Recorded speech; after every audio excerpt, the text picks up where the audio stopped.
আমাদের কনসার্ন ছিল যারা ছবি প্রকাশে অনিচ্ছুক তাদের জন্য যাতে ভোটার লিস্টে ছবিটা না থাকে এবং বিশ্ববিদ্যালয়ের শিক্ষার্থীদের বাইরে যাতে কেউ এই ওয়েবসাইট ভিজিট করতে না পারে। আমরা একটা কনসার্ন জানিয়েছিলাম, অনেকগুলো প্রচারণার লিফলেট এখনও ক্যাম্পাসে, কালার প্রিন্ট এখনও ক্যাম্পাসে থেকে গেছে যেগুলো নির্বাচন আচরণবিধি লঙ্ঘন করে। কালকে জানানোর পর আজকে 24 ঘন্টা পার হয়ে গেছে, এখনও অসংখ্য এখনও সবগুলোই থেকে গেছে, এগুলো সরানো হয় নাই। একই সাথে আমরা শিক্ষার্থী বোনদের পক্ষ থেকে একটা কনসার্ন জানিয়েছিলাম যে শিক্ষার্থী বোনদের যে ভোটার লিস্ট সেটি ওয়েবসাইটে এমনভাবে পাবলিক করা হয়েছে যে কেউ দেখতে পারে। আমাদের কনসার্ন ছিল যারা ছবি প্রকাশে অনিচ্ছুক তাদের জন্য যাতে ভোটার লিস্টে ছবিটা না থাকে এবং বিশ্ববিদ্যালয়ের শিক্ষার্থীদের বাইরে যাতে কেউ এই ওয়েবসাইট ভিজিট করতে না পারে, এ ধরনের একটা আমাদের প্রস্তাবনা ছিল।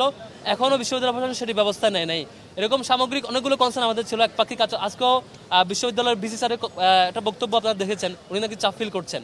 আমরা এটা শঙ্কিত আসলে বিশ্ববিদ্যালয়ের প্রশাসনের সকল স্টেক হোল্ডারের দিক থেকে শিক্ষক সুলভ এবং প্রশাসনের যে সঠিক রেসপন্স থাকা দরকার সেটি আমরা লক্ষ্য করছি না।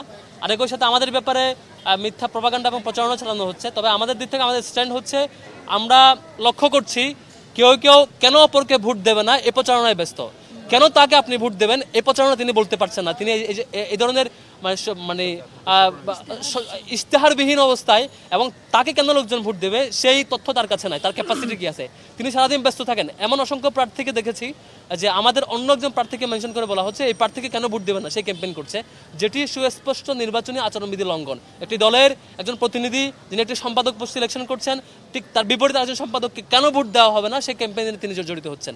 আমরা এটি খুব সিরিয়াসলি এটার প্রতিবাদ জানাচ্ছি এবং আমাদের ব্যাপারে অনেকগুলো ফ্রেমিংও করা হচ্ছিল। আশা করি সবকিছু মারিয়ে আমরা আমাদের যে কাজ, শিক্ষার্থীদের যে রেসপন্স সেটি কন্টিনিউ থাকবে।